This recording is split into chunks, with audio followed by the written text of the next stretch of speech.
ಮಲಗಿರೋದ್ರಿಂದ ಎದ್ದಿರ್ತೀರಾ ಅಂತ ಬಂದಪ್ಪ. ಎದ್ದೇಳಲ್ಲ ನೋಡು. ಮಾತಾಡ್ತಿರ್ತಾರಲ್ಲ ಎಲ್ಲ ಎಷ್ಟೊತ್ತಂತ ಕುತ್ಕೊಂತಾರೆ ಪಾಪ ಚಳಿ. ಎಲ್ಲ ಹುಡುಗರೆಲ್ಲ ಇಲ್ಲೇ ಕೂತಿದ್ರು ಇದ್ದು ಸುತ್ತ.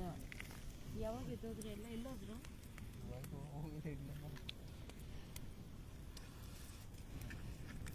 ನಿಜ ನನ್ನ ಇತಿಹಾಸದಲ್ಲಿ ಅವರಾತ್ರಿ ಅಂತ ಕಂಡಿದ್ದು ಯಾರಿಗೆ NCT ಅವರು ಫ್ರೀಡಮ್ ಪಾರ್ಕಲ್ಲಿ ಒಂದು ಮಾಡಿದ್ರು. ಅದಕ್ಕೆ ನಾನು ಹೋದೆ.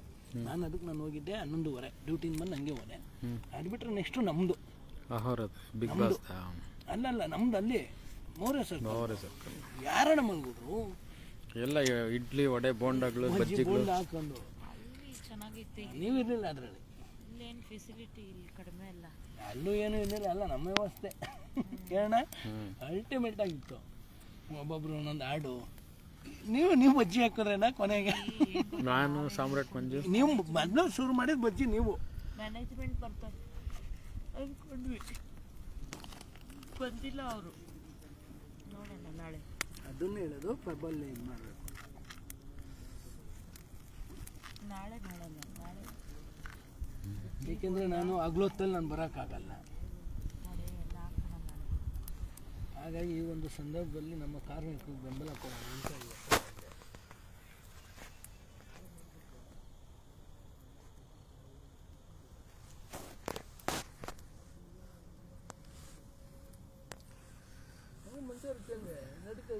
ಸುನೀತಾ ಅಂತಾರೆ, ನನಗೆ ಮಾತಾಡೋದು ಬರಲ್ಲ. ಮಾತಾಡಮ್ಮ, ಮಾತಾಡೋಣ.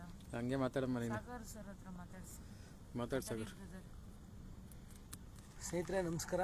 ಕಂಪ್ನಿ ಹೆಸರು ಸಾಬಿಕ್. ಕನ್ನಡ ಮನಸ್ಸುಗಳಿಗೂ ಈ ಒಂದು ತಡರಾತ್ರಿಯಲ್ಲಿ ನಮ್ಮ ಯಾರಿಗೂ ಮನೆ ಸ್ಥಳ ಇಲ್ಲದೆ ಕಣ್ಣಿಗೆ ನಿದ್ದೆ ಬರದೆ ಅತಿಯಾದ ಸೆಕೆ ಇರುವ ಕಾರಣ ಈ ಒಂದು ಬೆಂಕಿ ಹಾಕೊಂಡು ಸೆಕೆಯನ್ನು ಹೋಗ್ಲಾಡ್ಸ್ಕೊತಾ ಇದ್ದೀವಿ. ಏನು ಒಂದು ಸಂಸ್ಥೆ ಸಾಬಿಕ್ ಅಂತೇಳಿ, ಇಲ್ಲಿ ಹೊರ ರಾಜ್ಯದವ್ರಿಗೆ ಧಕ್ಕೆ ಆದರೆ ನಮ್ಮವರೇ ಅವ್ರಿಗೆ ಬೆಂಬಲವಾಗಿ ನಿಲ್ತೀವಿ. ಇಲ್ಲಿ ನಮ್ಮ ಮನೆ ಮಕ್ಕಳಿಗೆ ಅನ್ಯಾಯವಾಗಿದೆ. ಆದರೂ ಅವರ ನಮ್ಮ ನಾಡು ನುಡಿಯ ಪರ ಹೋರಾಟಗಾರ ಗಮನಕ್ಕೆ ಬಂದಿಲ್ವೋ ಅಥವಾ ಬಂದಿದ್ದರೂ ಕಾರಣದಂತೆ ಕುರುಡಾಗಿದ್ದಾರ ಗೊತ್ತಿಲ್ಲ. ಈ ಒಂದು ಸಂದರ್ಭದಲ್ಲಿ ನೈಜವಾದ ಹೋರಾಟಗಾರರು ಯಾರು ಅನ್ನೋದು ಎಲ್ಲ ಕನ್ನಡಿಗರಿಗೂ ಅರ್ಥವಾಗುತ್ತೆ ಅಂತ ನನ್ನ ಒಂದು ಭಾವನೆ. ಏನು ಏಕಾಏಕಿ 10 ಜನ ಅಲ್ಲ, 20 ಜನ ಅಲ್ಲ, 50 ಜನ ಅಲ್ಲ, 200 ಜನರನ್ನು ಏಕಾಏಕಿ ಒಂದು ಹಲವಾರು ವರ್ಷದಿಂದ ಕಾರ್ಯನಿರ್ವಹಿಸಿದಂಥ ಕಾರ್ಮಿಕರನ್ನ ಏಕಾಏಕಿ ಕೆಲಸದಿಂದ ತೆಗೆದಾಕಿರುವಂಥದ್ದು. ವಿಚಾರ ಏನನ್ನೋದು ಸರಿಯಾಗಿ ಗೊತ್ತಿಲ್ಲ. ಏಕಾಏಕಿ ಉದ್ದೇಶಪೂರ್ವಕ ಮಾಡಿದ್ದಾರ ಅಥವಾ ಹೊರ ರಾಜ್ಯದವ್ರನ್ನ ತುಂಬಿಕೊಳ್ಳೋದಕ್ಕೆ ಮಾಡಿದ್ದಾರೆ ಅನ್ನೋದು ಗೊತ್ತಿಲ್ಲ. ನಮ್ಮ ಮುಖ್ಯವಾಗಿ ಇಲ್ಲಿ ನಾವು ಯಾರನ್ನ ಉಗಿಬೇಕು, ಹೊಗಳಬೇಕು, ತೆಗಳಬೇಕು ಅನ್ನೋದು ಗೊತ್ತಾಗ್ತಾ ಇಲ್ಲ. ನಮ್ಮ ರಾಜ್ಯದ ಕಾರ್ಮಿಕ ಸಚಿವರು ನಿಜವಾಗಿಯೂ ತಮ್ಮ ಹುದ್ದೆನ ನಿಜವಾಗಿಯೂ ನಿರ್ವಹಿಸ್ತಾ ಇದ್ದಾರಾ ಅಥವಾ ಕನ್ನಡಿಗರ ಪಾಲಿಗೆ ಕನ್ನಡ ಕಾರ್ಮಿಕರ ಪಾಲಿಗೆ ಅವರು ಇಲ್ವಾ ಅನ್ನೋದು ಪ್ರಶ್ನೆ ಕಾಡ್ತಿದೆ.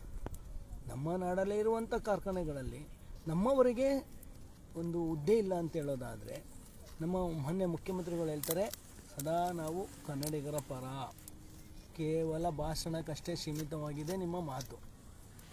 ಉಪಮುಖ್ಯಮಂತ್ರಿಗಳು ಹಾಗೂ ನಮ್ಮ ನಗರಾಭಿವೃದ್ಧಿ ಸಚಿವರು ಏನು ಹೇಳಬೇಕು ಅನ್ನೋದು ಗೊತ್ತಾಗಲ್ಲ. ಪರ ವಿರೋಧ ಅನ್ನೋದು ಬರುತ್ತಿಲ್ಲ. ನಿಜವಾಗಿಯೂ ದಯವಿಟ್ಟು ಸಂಬಂಧಪಟ್ಟ ಕಾರ್ಮಿಕ ಸಚಿವರಾದಂಥ ಸಂತೋಷ್ ಲಾಡ್ ಅವರು ಅವರ ಒಂದು ಮನೋಭಾವ ಮುಗ್ಧತೆ ಅನ್ನೋದು ತಿಳಿದಿದ್ದೀನಿ. ಅದೇ ಮುಗ್ಧತೆಯನ್ನು ಕನ್ನಡಿಗರ ಕಾರ್ಮಿಕರ ಪರವಾಗಿಯೂ ತೋರಿಸ್ಬೇಕು ಅನ್ನೋದು ದಯವಿಟ್ಟು ನನ್ನ ಕಳಕಳಿಯ ಮನವಿ. ಏನೋ ಒಂದು 200 ಜನನ ಒಂದು ಕಾರ್ಖಾನೆಯಿಂದ ತೆಗೆದಿದ್ದಾರೆ. ಇದು ಬೆಳಕಿಗೆ ಬಂದಿದೆ ಅಷ್ಟೇ. ಬೆಳಕಿಗೆ ಬರದೇ ಇರುವಂಥ ಕಾರ್ಖಾನೆಗಳು ಹಲವಾರು ಇದ್ದಾವೆ ನಾಡಿನಲ್ಲಿ. ಹಲವಾರು ಅಂದರೆ ಹೇಳಲಾರ್ದಷ್ಟಿದ್ದಾವೆ. ತಮ್ಮ ಗಮನಕ್ಕೆ ಬರ್ತಿದೆಯಾ ಅಥವಾ ತಾವೇನಾದರೂ ಒಳ ಸಂಚಿನಲ್ಲಿ ಬೇರೆ ರೀತಿಯಲ್ಲಿ ಏನಾದರೂ ನೀವು ಒಳ ಒಪ್ಪಂದ ಮಾಡ್ಕೊತಾ ಇದ್ದೀರಾ ಅನ್ನೋದು ಅನುಮಾನ ಕಾಡುತ್ತೆ. ದಯವಿಟ್ಟು 200 ಜನರ ಬದುಕು ಸುಖ ಸುಮ್ಮನೆ ಕೇವಲ ಬರೀ ಮಾತಲ್ಲ. ಕೇವಲ ಮನೆಯಲ್ಲಿ ಒಬ್ಬ ಸದಸ್ಯ ಕಾರ್ಯನಿರ್ವಹಿಸಿಲ್ಲ, ಕೆಲಸಕ್ಕೆ ಹೋಗಿಲ್ಲ ಅಂದರೆ ಜೀವನ ಸಂಸಾರ ನಡೆಯೋದು ಭಾಳ ಕಷ್ಟ. ಅಂಥದ್ರಲ್ಲಿ 200 ಜನರ ಕುಟುಂಬ ಬೀದಿಗೆ ಬಿದ್ದಿದೆ ಅಂತ ಹೇಳಿದ್ರೆ ಏನು ಒಂದು ಅನ್ನೋದನ್ನ 1000 ಜನ ಬೀದಿಗೆ ಬಿದ್ದಂಗೆ ಲೆಕ್ಕ. ಅದನ್ನು ಸರ್ಕಾರ ಸಂಬಂಧಪಟ್ಟವರೇ ಯೋಚಿಸ್ಬೇಕಣ್ಣ. ಬೇರೆ ಬೇರೆ ಬೇಡದೇ ಇರೋ ರೀತಿ ಸಮೀಕ್ಷೆ ನಡೆಸ್ತೀವಿ, ಏನು ಬೇಡದೇ ಇರೋ ವಿಚಾರ, ಏನು ಮದ್ಯಪಾನ ಅಷ್ಟು ಜನ ಮಾಡಿದ್ರು, ಬೇರೆ ಕೆಲಸ ಅದು ಮಾಡಿದ್ರು ಇದು ಮಾಡಿದ್ರು ಅಂತ ಸಮೀಕ್ಷೆ ನಡೆಸೋರು 200 ಜನರ ಬದುಕು ಬೀದಿಗೆ ಬಿದ್ದಿದೆ ಅಂದರೆ ಎಷ್ಟು ಜನರ ಜೀವನ ಅಸ್ತವ್ಯಸ್ತ ಆಗುತ್ತೆ ಅನ್ನೋದನ್ನು ಸಮೀಕ್ಷೆ ಮಾಡಬೇಕು. ಮಾನ್ಯ ಮುಖ್ಯಮಂತ್ರಿಗಳು ದಯವಿಟ್ಟು ಇದ್ರ ಬಗ್ಗೆ ಗಮನ ಹರಿಸಬೇಕು. ಹಾಗೂ ಸಂಬಂಧಪಟ್ಟ ಇಲಾಖೆ ಅಧಿಕಾರಿಗಳು ಇಲ್ಲೇನು ಸರ್ಜಾಪುರ ಏನು ಬೆಂಗಳೂರು ವಲಯದಲ್ಲಿದೆ, ಇಲ್ಲಿ ಸಂಬಂಧಪಟ್ಟ ಕಾರ್ಮಿಕ ಇಲಾಖೆ ಅಧಿಕಾರಿಗಳು ದಯವಿಟ್ಟು ಸ್ಥಳಕ್ಕೆ ಆಗಮಿಸಬೇಕು. ಏನು ಬೆಳಗ್ಗೆಯಿಂದ ಕುಂತಿದ್ದಾರೆ, ಅಹೋರಾತ್ರಿ ಧರಣಿ ಕೂಡ ನಡೀತಿದೆ. ಏನು ಸುಖ ಸುಮ್ಮನೆ 1 ಗಂಟೆ 2 ಗಂಟೆ ಬಂದು ಹೋರಾಟ ನಡೀತಾ ಇರೋವಂಥದ್ದಲ್ಲ. ಆದರೂ ಕೂಡ ಯಾರು ಬರದೇ ಇರೋವಂಥದ್ದು ನಿಜವಾಗಿಯೂ 200 ಜನ ಕಾರ್ಮಿಕರ ಪಾಲಿಗೆ ಸರ್ಕಾರ ಸತ್ತಂತೆ ಅಂತ ಹೇಳಕ್ಕೆ ಬಯಸ್ತೀನಿ. ದಯವಿಟ್ಟು ಸರ್ಕಾರ ಇದರ ವಿರುದ್ಧ ದಯವಿಟ್ಟು ಕ್ರಮ ಕೈಗೊಂಡು ಬೀದಿಗೆ ಬಿದ್ದಿರುವ ಕಾರ್ಮಿಕರ ಪರವಾಗಿ ನಿಲ್ಲಬೇಕು ಅಂತ ಈ ಮೂಲಕ ನನ್ನ ಮನವಿ.